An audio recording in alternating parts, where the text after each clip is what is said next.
बच्चों आज हम देखेंगे आपके जो एग्ज़ाम हुआ था 2025 में, यानी कि इस साल वो दो रिटेल का एग्ज़ाम हुआ था। तो इस पेपर का हम कंप्लीट सॉल्यूशन देखेंगे आपकी इस वीडियो में। मैं पहले अपने बच्चों को दिखा देता हूँ कि मैंने आपके लिए सॉल्यूशन कर लिया है। RBSC 2025 class 10 retail complete paper solution देखेंगे हम इस वीडियो में। तो बच्चों आपको पहले वीडियो स्टार्ट करने से पहले बता देता हूँ कि मैंने इससे पहले 2024 और 2023 और 2022 और 21 जितने भी आपके एग्ज़ाम हुए हैं लास्ट ईयर के, वो सभी के पेपर की सॉल्यूशन मैंने करवाए हुए हैं आपके अपने यूट्यूब चैनल प्लग क्लासेस पे। जिस पे आप यूट्यूब पे वीडियो देख रहे हो वहाँ पे आपको चैनल पे जाना है, चैनल पे जाके प्लेलिस्ट वाले सेशन पे जाना है, प्लेलिस्ट सेशन पे जाके आपको अपनी डिटेल वाले प्लेलिस्ट को सर्च करना है। आपको लास्ट ईयर के सभी पेपर सोल्यूशन मिल जाएंगे। बच्चों लास्ट ईयर जितने भी आप 5 साल के पेपर के सोल्यूशन आप कर लेते हो उनको आप अपनी नोटबुक में लिख लेते हो, लास्ट एग्ज़ाम में आप उनको रीड कर लेते हो, तो आपके नंबर 70 से % नंबर इसी पेपर क्वेश्चंस में बनते हैं। ठीक है बच्चों, मैंने करवाए हुए, मैंने लास्ट ईयर भी करवाए थे, मुझे भी पता है कि सभी बच्चों वही प्रश्न रिपीट हुए थे। तो बिना कुछ देर किए हम अब ध्यान से स्टार्ट करते हैं इस वीडियो को। ठीक है मेरे बच्चा, अब स्टार्ट करते हैं आपकी पहले प्रश्न के साथ। प्रश्न नंबर 1, निम्नलिखित में से कौन सा लिखित संचार का उदाहरण नहीं है? नहीं पूछा है लिखित संचार का। जितना प्रश्न आप ध्यान से पढ़ोगे उतना आपको आंसर की तरफ आप बढ़ोगे। सही लगी लाइन? तो अब चलते हैं पहले प्रश्न के साथ कि ऑप्शन है पहला पत्र, भाषण, रिपोर्ट, SMS। तो बच्चों नहीं पूछा है तो नहीं होगा आपके भाषण। भाषण होता है आपके बोल के, तो ये मौखिक संचार का हिस्सा है, ना कि लिखित संचार का हिस्सा। प्रश्न नंबर 2, निम्नलिखित में से कौन सा एक सामान्य संचार में बाधा नहीं है? नहीं पूछा है संचार बाधा, भौतिक बाधा, अर्थ संबंधी बाधा, वित्तीय बाधा, मनोवैज्ञानिक बाधाएं। तो बच्चों देखो ये जो नहीं पूछा है तो नहीं है आपकी वित्तीय बाधा। ठीक है मेरे बच्चा, अब चलते हैं प्रश्न नंबर 3 पे। निम्नलिखित में से कौन सा प्रभावी समय प्रबंधन का लाभ नहीं है? नहीं पूछा है, हमेशा वर्ड नहीं पूछा है, लाभ है। जैसे अपन को आंसर का वो टिक कर दिया, पर बच्चा वो ध्यान से क्वेश्चन रीड करोगे तभी तो आंसर की तरफ बढ़ोगे। तो लाभ नहीं पूछा है, इसमें आपके सामने ऑप्शन है उत्पादकता में वृद्धि, तनाव की कमी, बेहतर निर्णय लेने की क्षमता या प्रेरणा में कमी। तो बच्चों समय प्रबंधन नहीं पूछा है तो प्रेरणा में कमी, तो आंसर होगा द। प्रश्न नंबर 4, कंप्यूटर स्क्रीन पर कर्सर को एक लाइन ऊपर ले जाने के लिए किस कुंजी का उपयोग किया जाता है? टैब का? ना जी ना। एंटर कुंजी का? नहीं। बैक स्पेस का? नहीं। अब एरो की का यूज़ करेंगे हम कर्सर को ऊपर ले जाने के लिए। ठीक है, जैसे ये कर्सर यहाँ ब्लिंक कर रहा है और मुझे ऊपर ले जाना है तो मैं एरो की से इसको ऊपर ले जाऊँगा, ऊपर आ गया, और एरो की नीचे वाले एरो की दबाऊँगा तो मैं नीचे ले आऊँगा वापस। ठीक है मेरे बच्चा, समझ आ गया होगा आपको अच्छे से। अब चलते हैं आगे। प्रश्न नंबर 5, निम्नलिखित में से कौन सा कंप्यूटर का हार्डवेयर घटक नहीं है? सारे नहीं पूछे हैं। ठीक है, मॉनिटर तो है, कीबोर्ड भी है, माउस भी है, ये सभी हार्डवेयर है जिनको हम छू सकते हैं। जिसको हम छू सकते हैं, देख सकते हैं, वो सभी हार्डवेयर है, और जिसको हम छू नहीं सकते वो सभी क्या है? सॉफ्टवेयर। ओके मेरे बच्चा। प्रश्न नंबर 6, तो आंसर होगा सॉफ्टवेयर। बच्चा इसका आंसर है सॉफ्टवेयर। ठीक है मेरे बच्चा। अब चलते हैं प्रश्न नंबर 6 पे। निम्नलिखित में से कौन सा एक सफल उद्यमी की मुख्य विशेषता नहीं है? फिर से नहीं पूछा है यार, ये क्या बात हुई? तो आंसर देखें, आपका देखें ऑप्शन है जोखिम सहनशीलता, असफलता का डर, रचनात्मकता, समस्या समाधान कौशल। तो बच्चों इसमें होगी असफलता का डर, तो आंसर होगा आपकी ब। प्रश्न नंबर 7, निम्नलिखित में से कौन सा एक उद्यमी का प्राथमिक कार्य नहीं है? नहीं पूछा है, फिर से लगता है सारे नहीं इसी पेपर में पूछे गए हैं आज। ऑप्शन है आपके व्यवसायिक अवसरों की पहचान, उद्यम के लिए धन सुरक्षित करना, व्यवसाय का प्रबंधन करना, एक बड़े निगम को एक स्थिर नौकरी बनाए रखना। तो बच्चों इसमें आप क्या होगा? एक बड़े निगम को स्थिर नौकरी बनाए रखना, ये नहीं है। प्रश्न नंबर 8, निम्नलिखित में से हरित कौशल नहीं है? फिर से नहीं। बच्चों क्वेश्चन ध्यान से पढ़ना, नहीं लिखा हुआ है सब में ही। ठीक है मेरे बच्चा, तो निम्नलिखित हरित कौशल नहीं है, नहीं पूछा है। सौर पैनल की स्थापना करना, ये तो है। अपशिष्ट प्रबंधन पुनर्चक्रण करना, ये भी है। कोयले के चलने वाली बिजली के संचित का संचालन, सतत कृषि पद्धतियाँ। तो बच्चों कोयले से चलने वाली बिजली संचयंत्र का संचालन ये वाला आपकी नहीं है। ठीक है मेरे बच्चा। प्रश्न नंबर 9, निम्नलिखित में से कौन सा ऑनलाइन भुगतान का सामान्य तरीका नहीं है? फिर से नहीं। ओके, सब नहीं इसी प्रश्न इसी पेपर में आगे लगता है।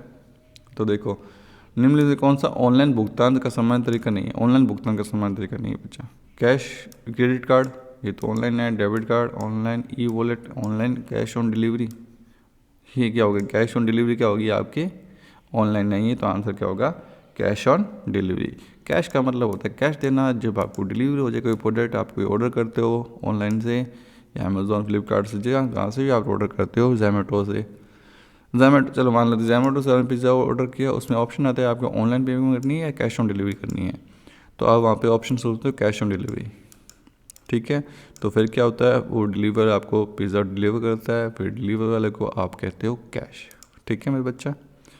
अब चलते हैं प्रश्न नंबर 10 पे। अगर कोई अपनी क्रेडिट सीमा पार कर सकता है कर जाता है तो क्या होगा? उसे शुल्क लिया जाएगा, उसे क्रेडिट स्कोर कम हो जाएगा, ब दोनों, कुछ नहीं होगा। तो ये बच्चों इसमें का उसे शुल्क लिया जाएगा और उसका क्रेडिट स्कोर कम हो जाएगा, तो ये होगा अब दोनों। तो आंसर 10 का क्या होगा आपके? ए और ब दोनों। प्रश्न नंबर 11, सटीक नकद रिकॉर्ड बनाए रखना क्यों महत्वपूर्ण है? वित्तीय की विवरणों की सटीकता सुनिश्चित करने के लिए, हाँ जी हाँ। धोखाधड़ी व चोरी को रोकना, हाँ जी हाँ। नकदी प्रवाह को प्रभावी ढंग से प्रबंधित करना, हाँ जी हाँ। जब तीनों ही सही है तो आंसर क्या होगा बच्चों? उपरोक्त सभी। प्रश्न नंबर चलते हैं हम 12 के। निम्नलिखित में से कौन सा ग्राहकों द्वारा सामान वापस करने का एक सामान्य कारण नहीं है? नहीं पूछा है फिर से। उत्पाद दोषपूर्ण है, उत्पाद ग्राहक की अपेक्षाओं को पूरा नहीं करता, उत्पाद बहुत महंगा है, उत्पाद देर से डिलीवर किया गया। तो बच्चों ये तो है, देखो उत्पाद अगर दोषपूर्ण होगा तो आप वापस करोगे, हाँ जी हाँ। उत्पाद ग्राहकों की अपेक्षाओं को पूरा नहीं करता तो भी हम नहीं खरीदेंगे वो सामान। उत्पाद देर से डिलीवर किया जाता है तो भी हमको गुस्सा आता है। तो ये उत्पाद जो महंगा है ये नहीं है बच्चा, ये कारण नहीं है, तो आंसर होगा स। मेरे बच्चे अब चलते हैं प्रश्न नंबर 13 पे। निम्नलिखित में से कौन सा आयु पहचान का सामान्य रूप में स्वीकृत रूप नहीं है? फिर से नहीं है, कोई बात नहीं। फिर से driving licence, passport, school ID card, credit card. देखो बच्चों आयु पहचान के सामान्य रूप नहीं है। देखो ड्राइविंग लाइसेंस आपके होगा, ये तो होता है आयु की पहचान करने के लिए। स्कूल का आईडी कार्ड, इसमें भी आपकी डेट ऑफ बर्थ लिखी होती है। पासपोर्ट पे भी होता है। जो क्रेडिट कार्ड होता है वो बैंक द्वारा दिया जाता है, इसमें आपकी आयु का विवरण नहीं होता, तो आंसर होगा क्रेडिट कार्ड। चलें हम 14 पे, तो चलते हैं फिर। निम्नलिखित में से कौन सा आयु प्रतिबंधित उत्पाद का उदाहरण नहीं है? फिर से नहीं है। निम्नलिखित में से कौन सा आयु प्रतिबंधित उत्पाद का उदाहरण नहीं है? तो पहला है शराब, तंबाकू, प्रिस्क्रिप्शन दवा या कैंडी। तो बच्चों आपके क्या होगी? कैंडी। ओके मेरे बच्चे, प्रश्न नंबर 15 जाते हैं। निम्नलिखित में से कौन सा सुरक्षा उपकरण का एक सामान्य प्रकार नहीं है? फिर से नहीं है, कोई बात नहीं। सुरक्षा चश्मा ये तो है, हार्ड हैट ये भी है, स्मार्टफोन नहीं है, ईयर प्लग। तो बच्चों आंसर क्या होगा आपके? स्मार्टफोन। प्रश्न नंबर 16, निम्नलिखित में कौन सा टीम वर्क का लाभ नहीं है? फिर से नहीं है। उत्पादकता में वृद्धि, लाभ क्या नहीं है? तो लाभ पूछा है, लाभ नहीं पूछा है। उत्पादकता में वृद्धि, रचनात्मक में सुधार, उत्पादकता में कमी, प्रेरणा में वृद्धि। तो बच्चों आपको सभी को पता है इसका आंसर होगा उत्पादकता में कमी। वृद्धि हो सकती है, ये तो लाभ है, कमी ये क्या लाभ नहीं है। प्रश्न नंबर चलते हैं अब 17 पे। अभी तक वीडियो बच्चों अच्छी लगी तो वीडियो को लाइक कर दो, चैनल को सब्सक्राइब कर दो। चलते हैं फिलिंग द ब्लैंक्स पे। ठीक है मेरे बच्चा, रिक्त स्थानों की पूर्ति कीजिए। किन स्थानों की? रिक्त स्थानों की। जहाँ पे ये स्थान रिक्त कर दिया गया तो अब उनको हमको पूर्ति करनी पड़ेगी इन दोनों में से देख के कि यहाँ पे लिखित आएगा या गैर मौखिक आएगा। ठीक है मेरे बच्चा, तो प्रश्न नंबर 17 पे चलते हैं मेरे बच्चा आपके सामने स्क्रीन के ऊपर। शारीरिक भाषा डैश डैश संचार का उदाहरण है। तो शारीरिक भाषा तो ये आपके होगा गैर मौखिक। आंसर क्या होगा आपके? गैर मौखिक। और या नॉन वर्बल कम्युनिकेशन। प्रश्न नंबर 18, डैश डैश और डैश विकास के लिए स्व प्रबंधन कौशल आवश्यक है, व्यक्तिगत या सार्वजनिक? तो मेरे बच्चा ये आपके होगा व्यक्तिगत विकास के लिए स्व प्रबंधन कौशल आवश्यक है। प्रश्न नंबर 19 पे चलते हैं मेरे बच्चा। डैश डैश कुंजी को रिटर्न कुंजी के रूप में भी जाना जाता है, शिफ्ट को या एंटर को? तो बच्चों ये आपकी एंटर को जानते हैं, तो आंसर होगा एंटर को। प्रश्न नंबर 20, उद्यमियों की मुख्य विशेषताओं में क्या डैश डैश शामिल है? मुख्य विशेषता क्या है? आलस्य? नहीं, आलस्य नहीं होगा भाई बच्चा, ये होगी रचनात्मकता। तो उद्यमी की ये क्या है? मुख्य विशेषता है में रचनात्मकता शामिल है, क्रिएटिविटी, इनोवेशन सब इसमें आते हैं। उद्योग में डैश डैश शामिल है, निश्चित पैटर्न या नवाचार? उद्योग में एक नवाचार शामिल है, इनोवेशन शामिल है, तो होगा आपके नवाचार। प्रश्न नंबर 22, अक्षय ऊर्जा डैश डैश विकास का एक उदाहरण है, सतत विकास का या व्यक्तिगत विकास का? तो बच्चों अक्षय ऊर्जा आपकी सतत विकास का एक उदाहरण है। प्रश्न नंबर 23, डैश डैश डैश पूर्ण शारीरिक मानसिक और सामाजिक कल्याण की स्थिति डैश डैश क्या है? स्वास्थ्य है या बीमारी? तो मेरे बच्चों आपके होगा स्वास्थ्य।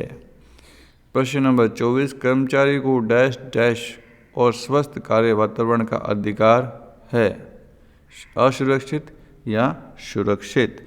तो मेरे बच्चों आपके सुरक्षित और स्वस्थ वातावरण का अधिकार है। अब चलते हैं मेरे बच्चों प्रश्न नंबर 25 पे और आंसर करेंगे इसका हम। अब आंसर बुकलेट से पहले हम प्रश्न पढ़ेंगे, फिर हम आंसर पढ़ेंगे। तो स्टार्ट करते हैं।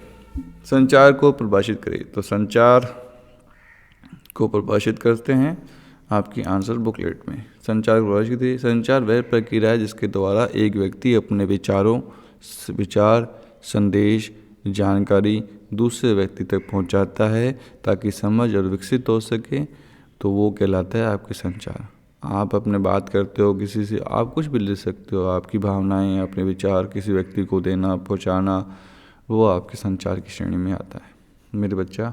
अब चलते हैं अगले प्रश्न पे। किसी संगठन में कंप्यूटर के 3 महत्व लिखिए। कंप्यूटर के 3 महत्व बढ़िया है। डेटा को सुरक्षित रखने का में सहायक है ये कंप्यूटर, लेखांकन और रिकॉर्ड बनाए रखने में उपयोगी है, ग्राहक की सेवा और संचार में सुधार करता है। तो ये बच्चा आपके कंप्यूटर के 3 महत्व है। जिससे कंप्यूटर में आपको लाभ हो वो लिख दो उसमें। प्रश्न नंबर 27 पे चलते हैं मेरे बच्चा। ग्राहक खातों को समेटने के 3 उद्देश्य क्या है? तो ग्राहक खातों को मिलान या निपटने के लिए 3 उपाय: गलतियों व अंतर को पहचाने, भुगतान की स्थिति को पुष्टि करना, ग्राहक के साथ विश्वास बनाए रखना। ये आपकी 3 हो गई। प्रश्न नंबर चलते हैं 28 पे। क्रेडिट अधिकार से आप क्या समझते हैं? देखो, क्रेडिट अधिकार से तात्पर्य ग्राहक के उन अधिकारों से है जो उसे ऋण या उधार सेवाओं में सुरक्षा, पारदर्शिता और निष्पक्षता सुनिश्चित करते हैं। तो ये आपके हुए आपके क्रेडिट राइट्स। प्रश्न नंबर 29, मेरे बच्चों वो बच्चे बहुत अच्छे हैं जो इन प्रश्न को पढ़ भी रहे हैं और साथ में अपनी नोटबुक में लिख भी रहे हैं, क्योंकि प्रश्न वापस रिपीट हो जाए क्या पता किसी को, है ना। प्रश्न नंबर 29 क्या है? माल वापस करने के 3 कारण लिखिए। माल क्यों वापस करते हैं? ठीक है, देखो वो भी ऊपर पढ़ के आए थे ना अपने, वही रिपीट हुआ है अपने जो अपने MCQ भी करके आए हैं उसमें। देखो, वस्तु में दोषपूर्ण हो या टूटी हुई तो हम माल वापस कर देते हैं, वस्तुएं उम्मीद के अनुसार नहीं हो तो भी हम माल वापस कर देते हैं, गलत उत्पाद और साइज का मिला हो तो भी हम माल वापस कर देते हैं। प्रश्न नंबर चलते हैं अब 30 पर। भुगतान के 3 अलग अलग प्रकार लिखिए। तो भुगतान 3 प्रकार से सकते हो आप, नकद या कैश पेमेंट देके भी, क्रेडिट और डेबिट कार्ड का उपयोग करके भी, या डिजिटल भुगतान कर सकते हो UPI वॉलेट के द्वारा भी, जैसे जीपे या फ़ोनपे के माध्यम से या पेटीएम के माध्यम से भी। अब चलते हैं किस नंबर प्रश्न पे थे अपने? प्रश्न नंबर 31 पे। कम क्रम के लोगों की बिक्री रोकने के लिए खुदरा विक्रेता द्वारा अपनाए जाने वाले विभिन्न कदम लिखिए। तो लिख लेते हैं, रिटेलर द्वारा कम उम्र के जो बच्चे होते हैं उनको बोलते हैं हम नाबालिग। ठीक है, तो उनकी बिक्री को रोकने के लिए क्या कदम उठाएंगे? पहले क्या करेगा, ग्राहक की आयु की पहचान दस्तावेज जांचना, आयु सीमित उत्पाद की निगरानी रखना, कर्मचारियों को इस नियम की जानकारी देना। अब चलते हैं प्रश्न नंबर 32 पे। प्रतिबंधित उत्पाद बेचने के 3 परिणाम लिखिए। प्रतिबंधित उत्पाद बेचने के 3 परिणाम क्या हो सकते हैं? आपको कानूनी दंड या जुर्माना लग सकता है, दुकान का लाइसेंस रद्द हो सकता है, प्रतिष्ठा को नुकसान पहुंचता है। ये आपके 3 हो गए नुकसान। प्रश्न नंबर आते हैं अब अपने किस पे आगे थे, 33 पे। किसी संगठन में उपयोग किए जाने वाले सुरक्षा उपकरणों की सूची बनाएं, किन्हीं 2 की व्याख्या कीजिए। देखो, सुरक्षा उपकरण वह साधन है जो कर्मचारी को कार्यस्थल पर दुर्घटना से बचाने के लिए उपयोग में किए जाते हैं। सुरक्षा उपकरण की सूची है, आपकी हेलमेट आता है, उसमें सेफ्टी गॉगल्स आते हैं, ग्लास आते हैं, दस्ताने आते हैं और सुरक्षा जूते भी इसमें शामिल हैं और कान प्लग यानी कि ईयर प्लग भी इसमें शामिल होते हैं। तो व्याख्या हमने 2 करनी है, तो 2 की व्याख्या कर लेते हैं। पहला है सेफ्टी ग्लास, आँखों को धूल, रसायन या उड़ते कणों से सुरक्षा देता है, और हेलमेट क्या करता है, सिर को गिरती वस्तुओं को चोट से बचाता है। ठीक है, अब चलते हैं इसी के अथवा में एक प्रश्न और है, कार्यस्थल पर स्वास्थ्य और सुरक्षा की आवश्यकता पर चर्चा कीजिए। तो कार्यस्थल पर स्वास्थ्य और सुरक्षा की आवश्यकता कर्मचारी की सुरक्षा व कल्याण के लिए आवश्यक है, दुर्घटना और बीमारियों की रोकथाम में सहायक, कार्य क्षमता और उत्पादकता में बढ़ती। ठीक है मेरे बच्चा, प्रश्न नंबर चलते हैं अब 34 पे। किसी संगठन में लक्ष्य हासिल करने के लिए टीम के महत्व पर चर्चा कीजिए। तो देखो, किसी संगठन में लक्ष्य प्राप्त करने के लिए टीम में महत्व पर चर्चा कीजिए। तो पहला है आपके टीम संगठन में सबसे महत्वपूर्ण भाग होता है सहयोग बढ़ता है इसमें। ठीक है, सभी सदस्य एक लक्ष्य के लिए मिलकर काम करते हैं। तो कोई भी ऐसे बच्चा, आप कोई एक ग्रुप बना लेते हो, ठीक है, कोई भी ग्रुप में मिलकर आपको कोई काम सौंपा जाता है तो आप उस काम को जल्दी कर लेते हो और आपका सहयोग मिलता है आपके साथियों से, वो होती है आपकी टीम। तो अपने टीम ने मिलकर आपने काम किया, वो टीम वर्क कहलाता है। तो सहयोग बढ़ता है, सभी सदस्य एक लक्ष्य को मिलकर काम करते हैं, नवाचार बढ़ता है, अलग अलग विचारों से बेहतर समाधान मिलते हैं, फिर उत्पादकता बढ़ती है, काम बांटने से समय की बचत होती है और प्रेरणा मिलती है, टीम भावना से कार्य में उत्साह आता है। ठीक है मेरे बच्चा, अब चलते हैं आगे वाले प्रश्न पे। इसी के तो हम एक प्रश्न और है, टीम फीडबैक क्या है, इसके महत्व पर चर्चा कीजिए। देखो, टीम फीडबैक का अर्थ है किसी टीम सदस्य को उसके कार्य प्रदर्शन के बारे में सुझाव या प्रतिक्रिया देना। महत्व क्या है, गलतियों में सुधार होता है, आत्मविश्वास और कौशल बढ़ता है, टीम के बीच पारदर्शिता और बेहतर तालमेल बनता है। ठीक है मेरे बच्चा, अब चलते हैं प्रश्न नंबर 35 पे। संचार चक्र को विस्तार से समझाइए। तो देखो, संचार चक्र देखो क्या होता है। संचार चक्र वह प्रक्रिया है जिसके माध्यम से संदेश प्रेषक से प्राप्तकर्ता तक पहुंचता है। यह प्रतिक्रिया वापस मिलती है। कौन प्रतिक्रिया देता है? प्राप्तकर्ता देता है। बच्चों, जिस क्रम में लिखा हुआ है उसी क्रम में इसको फॉलो करना है। ठीक है, ऐसे नहीं प्रतिक्रिया पहले लगा दो संदेश बाद में आए, तो ये नहीं करना है, आपको ध्यान से पढ़ना है। पहले आता है चक्कर में, संचार चक्र में पहले आता है आपके प्रेषक, जिसे हम सेंडर बोलते हैं, जहाँ से संचार शुरू होता है, जहाँ से संदेश शुरू होता है। ठीक है मेरे बच्चा, तो ये हो गया आपके प्रेषक। फिर आता है प्रेषक क्या भेजता है? संदेश भेजता है, जिसमें होती है उसकी जानकारी, उसकी इन्फॉर्मेशन कि मैंने संदेश में क्या लिखा है, जिसमें जानकारी भेजती है। फिर माध्यम, वो मैसेज किसके माध्यम से हो जाता है? आप पत्र लिख रहे हो, ईमेल कर रहे हो, फ़ोन कर रहे हो, जो कुछ भी कर रहे हो, वो एक माध्यम होगा। फिर वो मिलता है आपकी प्राप्तकर्ता को, जिसको आपने भेजा है। ठीक है, फिर प्राप्तकर्ता क्या भेजता है? आपको प्रतिक्रिया भेजता है कि मुझे मैसेज मिल चुका है आपका और मुझे आपका मैसेज समझ आ चुका है। ठीक है मेरे बच्चा, तो ये चक्कर चलता है, तो संचार का ये चक्कर है। अगले प्रश्न चलते हैं मेरे बच्चा। तो देखो, विभिन्न प्रकार के संचार प्रतिक्रिया को विस्तार से समझाइए। तो समझा देते हैं, कोई बात नहीं। संचार फीडबैक यानी कि प्रतिक्रिया होती है, फीडबैक को हम प्रतिक्रिया भी कहते हैं। विभिन्न प्रकार के विस्तार को समझाइए। तो फिर पहले आती है आपकी फीडबैक आती है सकारात्मक प्रतिक्रिया यानी कि पॉजिटिव फीडबैक, कार्य कोई सराहना करना, कोई आपके कार्य अच्छा किया तो आपकी तारीफ तो होगी ना। एक होती है नकारात्मक फीडबैक, इसमें क्या होता है सुधार की आवश्यकता को दर्शाता है कि आपने होमवर्क अच्छे से नहीं किया, आपको फिर से मेहनत करनी चाहिए, आपको फिर से लर्न करना चाहिए, आपको याद करना चाहिए। तो ये आपको हुआ नकारात्मक प्रतिक्रिया। इसमें क्या होता है आपको सुधार का अवसर मिलता है। एक होती है मौखिक फीडबैक जो शब्दों के माध्यम से, एक होती है गैर मौखिक फीडबैक जैसे चेहरे भाव ही में। तो अब मेरे बच्चों ध्यान से सुनो, अब आपका पेपर का सोल्यूशन हो चुका है कंप्लीट। ठीक है मेरे बच्चा, अगर आपको वीडियो अच्छी लगी तो वीडियो को लाइक और चैनल को सब्सक्राइब करना तो आपको बिल्कुल नहीं भूलना है। और फ्रेंड जो अपना रूल है, क्योंकि अपने दोस्तों के साथ शेयर करना, क्योंकि ज्ञान क्या बांटने से बढ़ता है। तब तक के लिए बाय, धन्यवाद।